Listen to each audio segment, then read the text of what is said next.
Good morning. So, welcome back to design and analysis of brake systems. So far, we have discussed about the various aspects of brake systems. In fact, we have done the brake working methods, brake types, and the brake torque requirements and dynamic analysis. I am just giving a top headlines. In between, we have discussed so many things. So, today we are going to learn about a thermal analysis. So, that is what we are going to focus the thermal analysis of brake system aspects. Before going to thermal analysis, I would like to show a couple of videos about thermal analysis aspect. You can see this is the Honeywell developers overweight landing aspect, how the brake is going to be applied.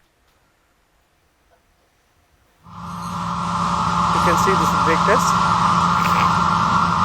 You have to simulate exact running condition as when flight is running on the tarmac or runway. That's a cooling air.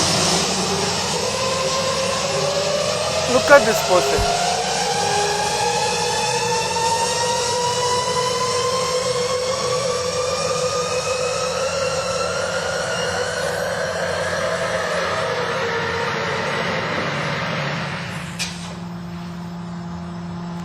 Completely fired, right? So, that much energy is developed, okay, and you need to understand that in aircraft we will have a multiple disc brakes. There's so many we need, because we need a more friction. When you want to have more friction, you need to have more surfaces. So, we will have a multiple disc brake, that too carbon type is there. So, that is the advanced study, but since this is a design aspect, we focused more of automobile aspect. This is the one video you would be able to see the how exactly the energy is dissipated while applying a brake. Look at this, how much energy, right? The entire aircraft weight with that energy need to be converted into friction energy. That's one thing is there. Then I would like to show the another video, which is it's taken from the Ferrari. This is called test speed, right? They have taken the test speed. Look at the noise, hear the noise.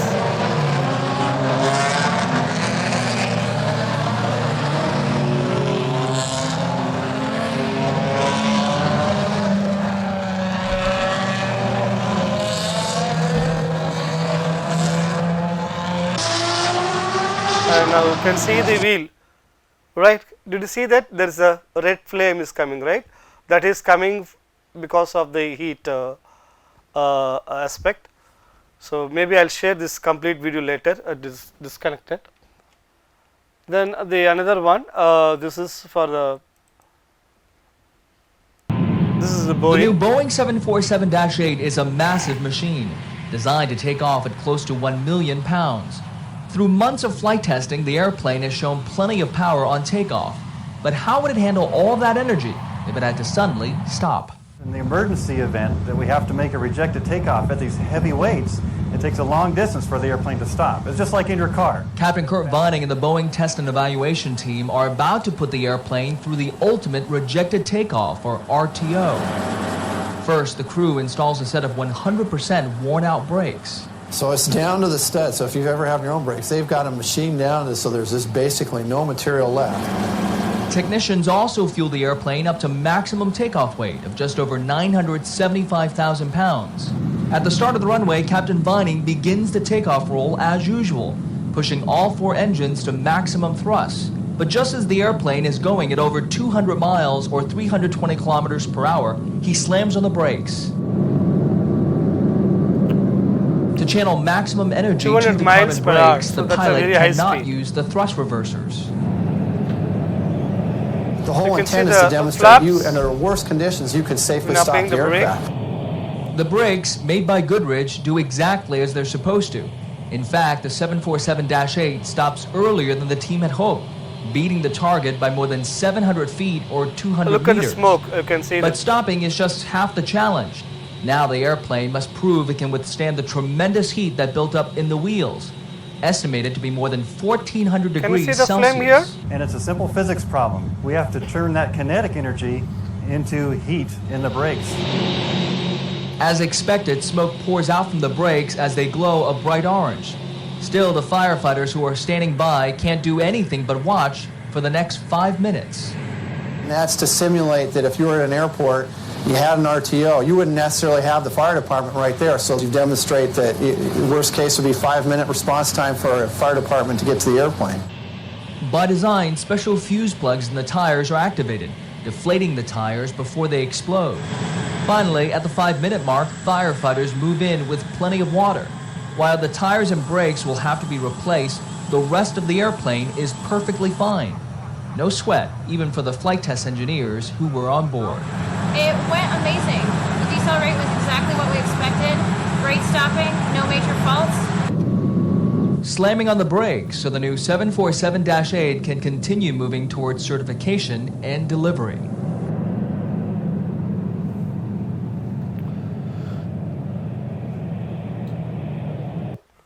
Yeah. So you could see that, right? The brake test is very expensive one. It's not that easy, and you have to have a lot of money involvement, right? It's a money and time involvement is there. So and also it's a very stringent because it involves with the human life. So the reliability is very critical. It has to go through various stringent standard for the brake application. I am talking about general automobile. If it's aircraft, it's even more severe, right? So it's even more severe. So that's it. This is the reason we need to understand about the thermal analysis. The one question I would like to ask, okay, what do you think about the stresses caused by heat? Which is it more than your structural stresses, or it will be equal? Why we should give importance to thermal analysis? That's another question. Okay, and also I would like to ask a question: how do sizing your brake, right? Sizing, earlier we have discussed about the balancing of the energy, right? Torque coming from the brake pedal to, right? And also we have chosen the right friction lining or brake lining. That's we have done that. Apart from, we have to take care of the thermal analysis also.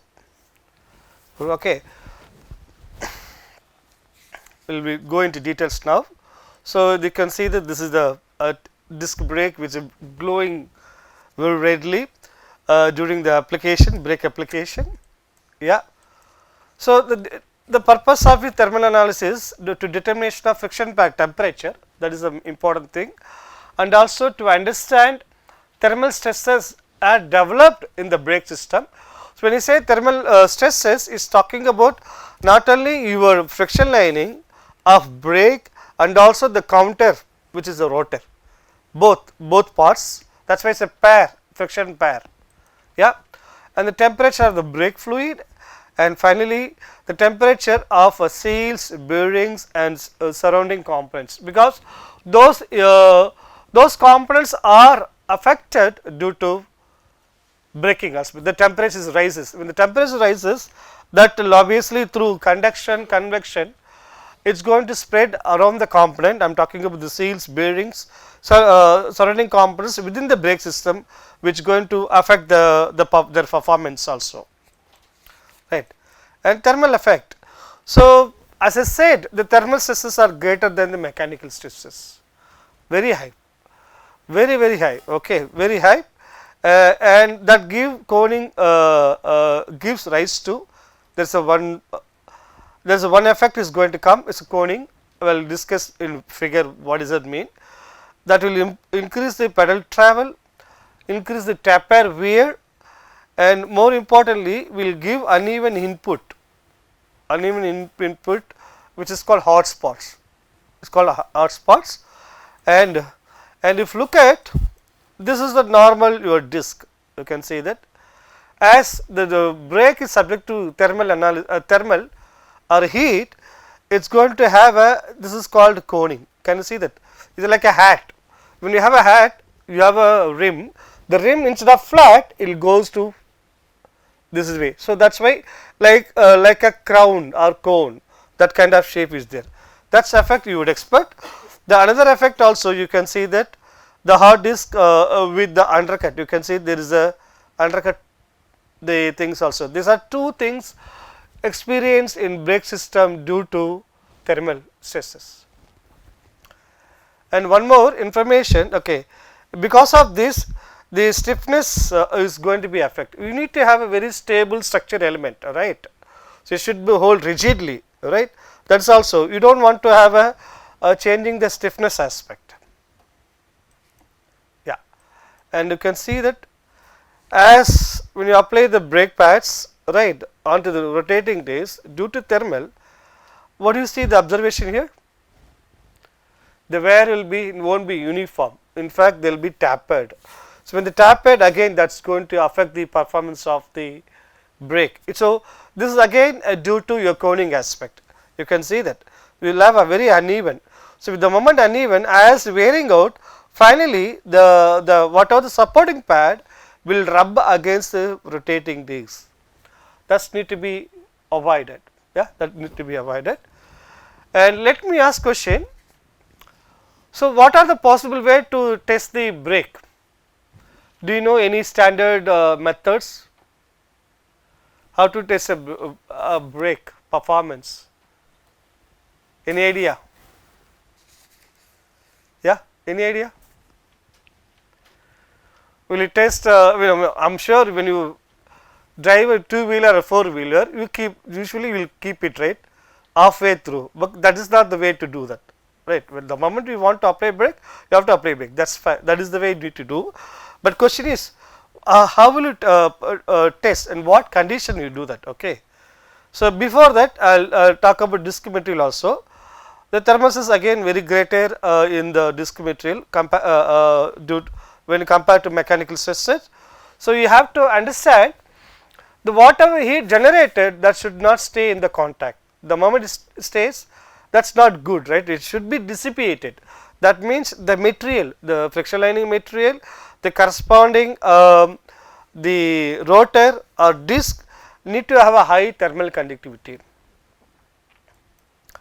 So in order to maximize the thermal conductivity, the material disc material can be have a different composition, either can have a graphite flex structure, high carbon cast iron.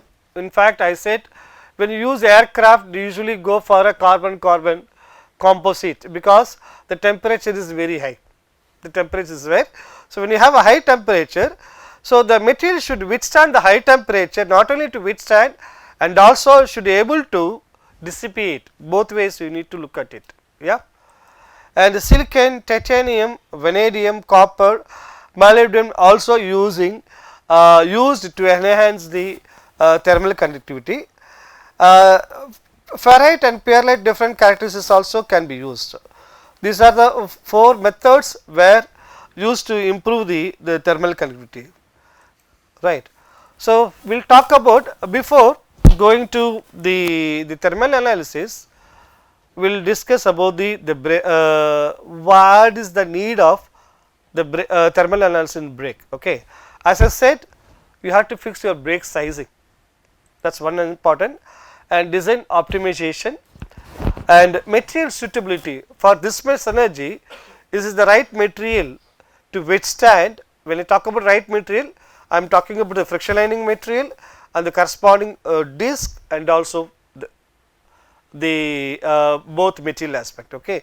The material suitability, the brake friction performance, okay, prediction aspect, component fatigue and wear life. When you talk about component fatigue and wear life, we are talking about brake fading. Okay, we will discuss what does it mean brake fading, and more importantly the braking cooling and influencing factors.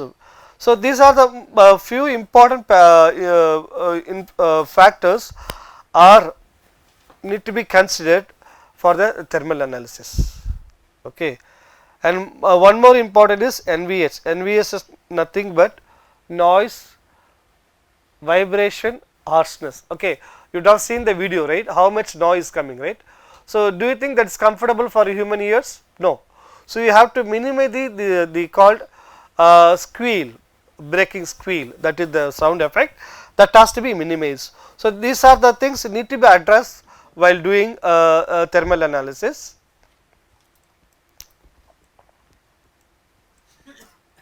Right.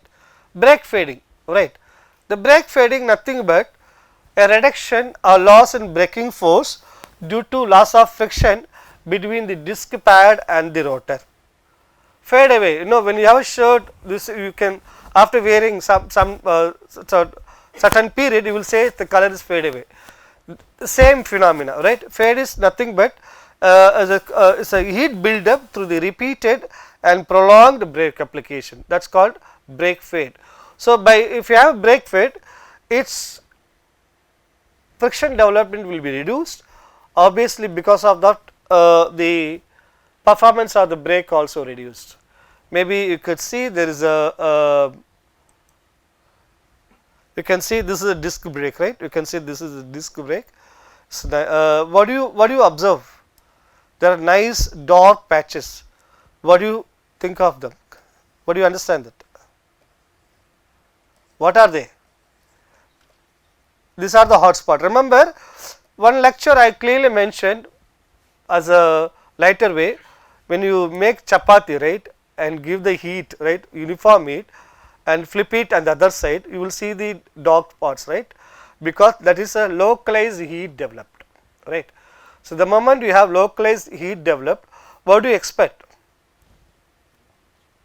Microstructure changes. The moment is microstructure changes, the hardness will change. When the hardness is changed, what happened to the sticking thing, right? The friction, obviously that is going to be affect. So, you could say that how the hot spots also play a vital role with respect to brake fading aspect, right. So, this is what I asked, how do you test the braking?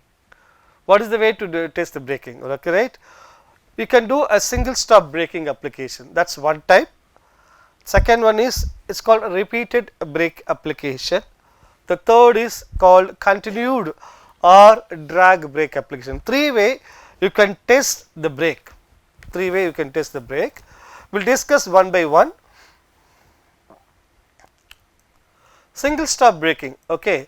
Single stop braking is nothing but, so what you have to do, you raise the speed of the vehicle to the top speed and apply brake, that is it, right. Single stop brake application from wheel top speed to 0 with the high deceleration represent very severe braking duty with the maximum kinetic energy to be dissipated into the disc and drum interface. I am talking disc and drum, they are interchangeable, and the brake lining. Okay.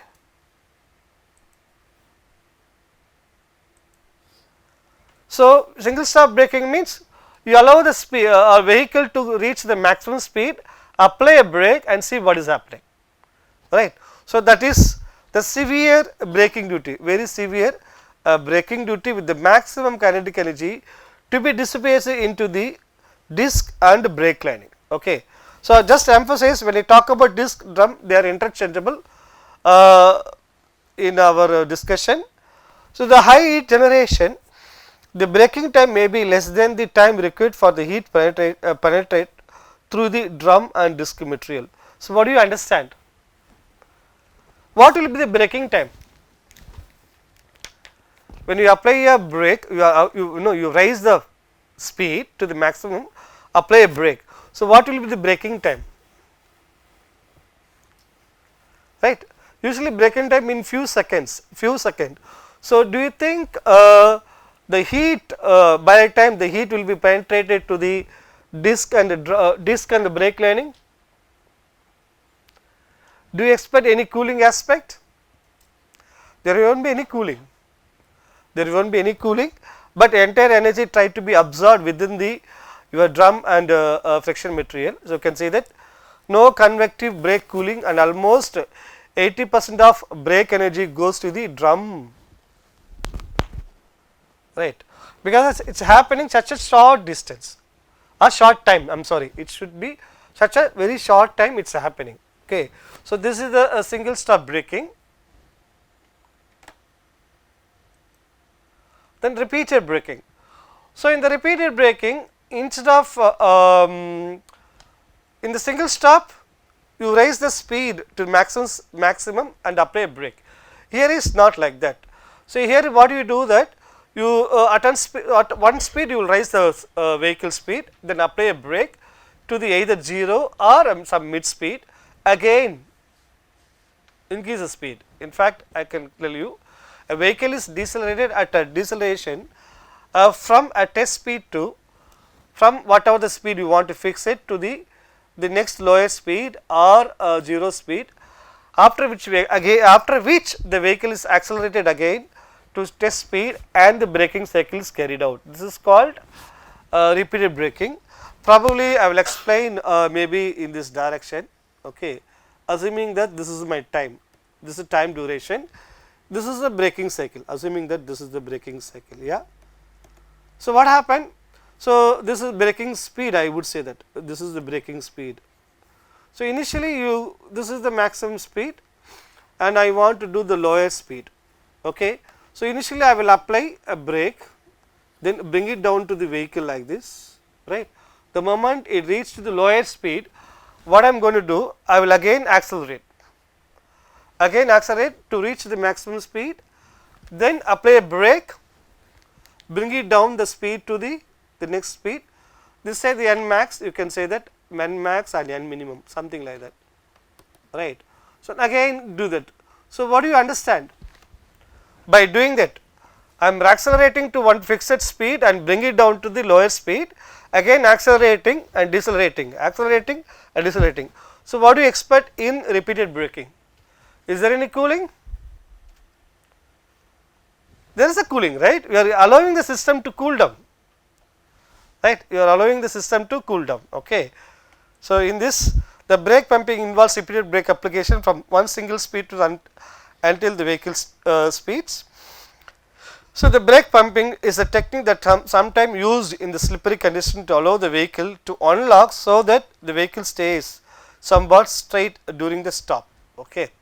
This is for the repeated braking. Now, we will move on to the third one is called continued or drag braking. Okay. Continued drag braking means when the vehicle moves in the slope, right. This is I am talking about, this is the theta, right. So, this is the theta and you can say this is the height of the thing. So, the vehicle, it is a downhill, right. This is downhill, right, downhill, right. So, when the brakes are applied during the long downhill descent, cooling while braking must be considered, This is also part of the brake regulation and more specific to heavy commercial vehicles, because they will carry the huge load. Okay. They carry the huge load. Let me ask question, when you move slope, how will you apply the brake? How will you apply the brake? Okay.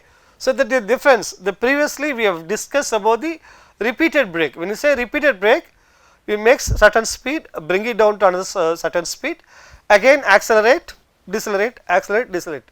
That is called repeated. That is repeated. Here we are discussing about continued. What do you mean by continued braking? You have to keep applying a brake. What does that mean? So, let me ask question, assuming that you are not applying a brake, you are moving downhill. If you leave it as it is, what happened to your vehicle? Yes? It is accelerate, right? It will accelerate. It is due to gravity. That is what is happening. So, how do I maintain that?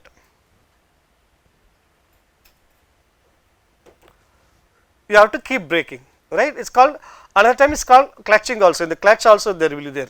You have to continue braking until you have a control the motion of the vehicle safer, right. So, that to stop the vehicle. Are you going to stop the vehicle? No, right. You have to control the motion of the vehicle, because it is moving, descending from the top to the bottom through the slope. or downhill. This is what happened. So, because the vehicle will undergo all this phenomenon, it goes to the on the level plain road, and also it has to go to the uphill, downhill, all those things. So, when the vehicle is going all the situation, you have to test the braking performance also for all the conditions. That is why we say that single stop braking, repeated braking, repeating stop braking, and the third one is continued or drag braking. Okay. So, this is what we are going to discuss in thermal analysis. See, in the design we always talk about torque, right? We always talk about torque. In thermal analysis, what term can we use equivalent to torque? Heat flux, or can we say energy, right? So, here instead of the brake torque, we will say brake energy. We will use more of brake energy, brake power. They are the same, but only thing is, since we are talking about the heat transfer aspect, a thermal effect, so that is how we need to use the terms. Okay, there is a, please understand, okay, do not get confused, they are the same, only thing is application wise we are changing. One is for the structural aspect, torque is a structural aspect, whereas your heat flux or thermal energy or brake energy or brake power with respect to thermal aspects.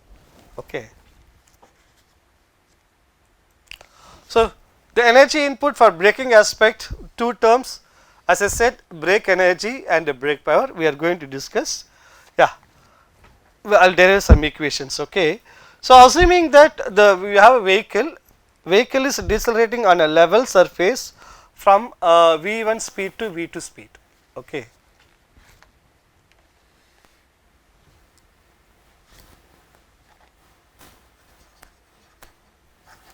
When a vehicle decelerates, right, on a level surface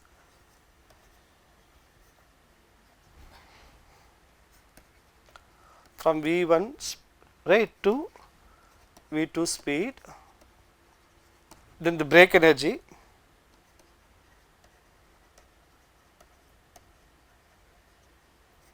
so what will be the brake energy? The kinetic energy of the vehicle, right, that is the one energy you will have it. Any other energy you expect? Yeah, any other energy, that is one energy, right. What happened the initial energy due to rotating components, that is also come into the energy, right. There is some more energy, your flywheel rotating, clutch is rotating, a gearbox also rotating, right, gearbox also rotating, and what else rotating, the wheels also rotating, right.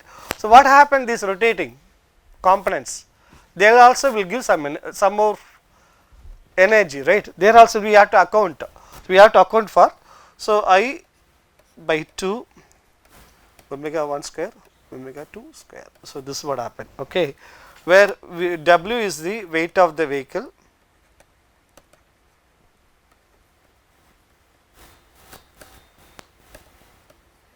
in Newton.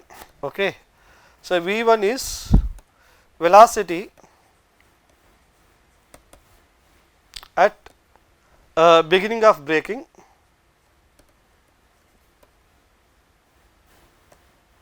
that should be meter per second. V2 at end of braking, meter per second. Okay. So, what is the I? Maybe I will use it in another slide.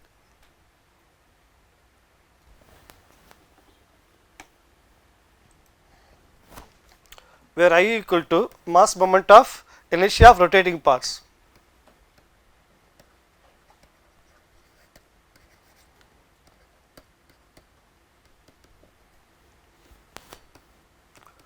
Rotating parts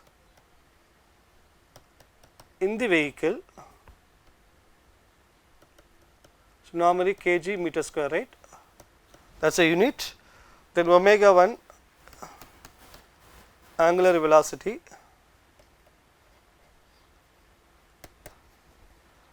of rotating parts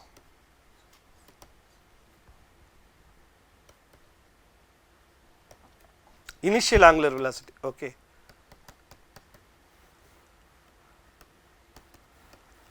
End angular velocity of rotating parts. This is what happening, okay.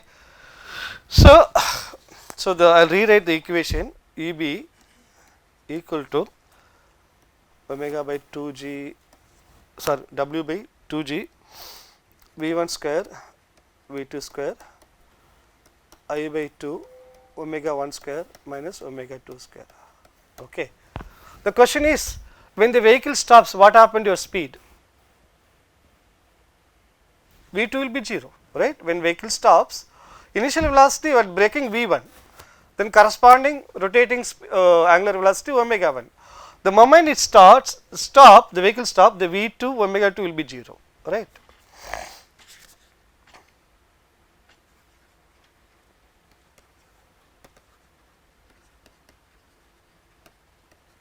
V2 equal 0, corresponding omega 2 equal to 0, okay. And we know there is a equation, right, because I want everything convert into one combined equation. What do you understand? R is the radius of the wheel or tire, equal to, what do you expect? Any relationship? You know V equal to R omega, right. V equal to R omega, maybe I will bring it in that way. V equal to R omega, this is the way you can take it out, right. So, when you have V, I can have V1 omega 1 also, I can have V1 omega 1 also, right. So, when you substitute this thing, you would expect this generally W by 2g V1 square plus I by 2 omega 1 square, okay. Can you substitute please? Yeah, instead of I remove the omega 1, I want everything with respect to V1.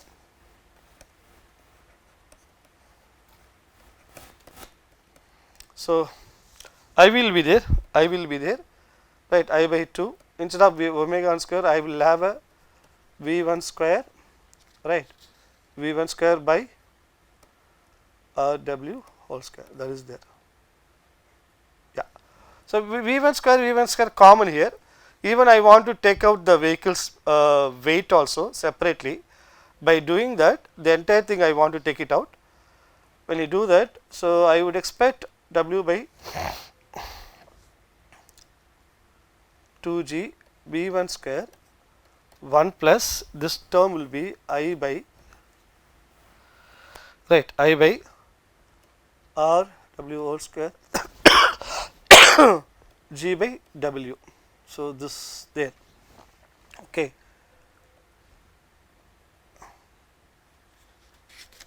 2g V1 square, the entire term, right, this is called 1 plus, this is the 1 plus, okay. The entire term is called 1 plus, this one I will termed as the Km, the entire thing is termed as a Km.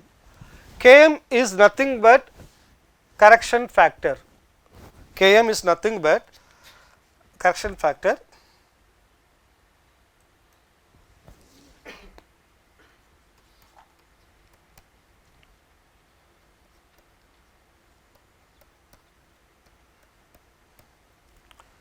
where Km equal to 1 plus I G by W, okay. So, this is correction factor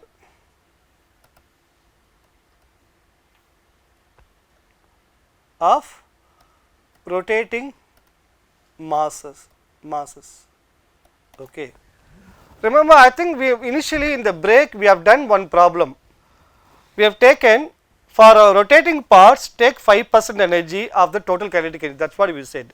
Normally, the Km will be changed from 5 to 15% of total kinetic energy of the vehicle, total Ke of the vehicle, okay. Now, understand that the Km also very important. So, in fact, when we derive the equation for the balancing of the frictional lining, there also we have discussed, right, Km is the correction factor, the same, this is the correction factor, yeah. So, this is the velocity, okay. This is finally we got the brake energy. Now, I need to find out the brake power, the braking power is required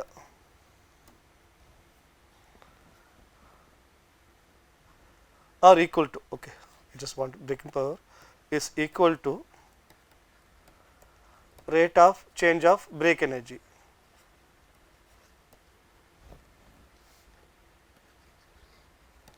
Brake energy during the braking. So, what I am going to do, I just want to do, this is BP, it is a brake power, is nothing but dB by dt, right, that is d by dt, we substitute this one W 2G V1 square into Km. This is the general equation. Ultimately, we need to find out what will be the brake power, yeah.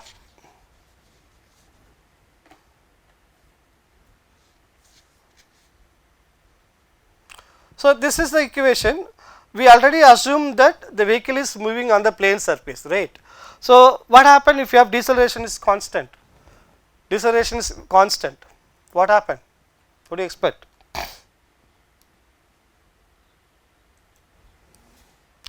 If the deceleration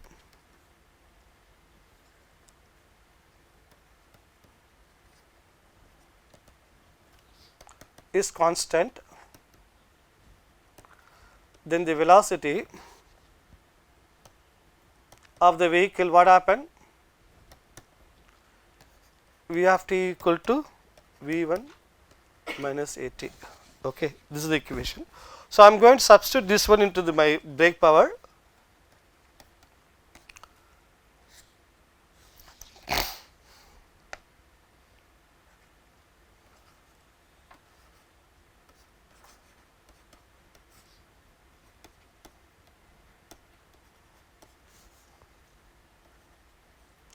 So, instead of V1, I will take it as a V1 minus AT. This is the equation you are getting, yeah.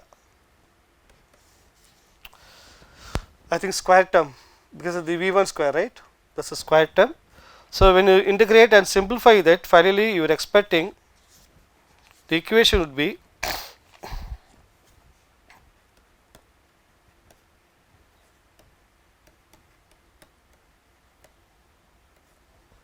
this is your brake power. This is the brake power you would expect for the vehicle things, okay. This is brake power. So, now what I want to say that, so when you apply a brake, right, when you apply a brake, the braking time TB will be, what do you expect, the TB, brake time TB with respect to V1 by A, that is it, V1 by A, right. Then we can take it as equation number 1, where TB equal to braking time, suffix B is the for braking time, that is in seconds. Please remember this in seconds, not in minute or anything, right. So, the brake power, right, I will take it as the average brake power, okay, K W G A V1 plus 0 by 2, substitute it, finally you expect K by Km, sorry, this is Km by 2 Wg by A1 A V1. So, I have taken the average. When I taken the average in the sense, from the power will change. The moment you apply brake, then that power will be there, the power will be maximum, right, there power will be maximum, okay. The moment the vehicle stop, the power will be 0. So, whenever you do the calculation, you have to go for the average brake energy aspect. That is why I have taken the average, the V1 plus 0 by 2. So, this is your brake average brake power for any given vehicle when moving at the plane surface. I think I will stop now. So, other things I will discuss in tomorrow lectures.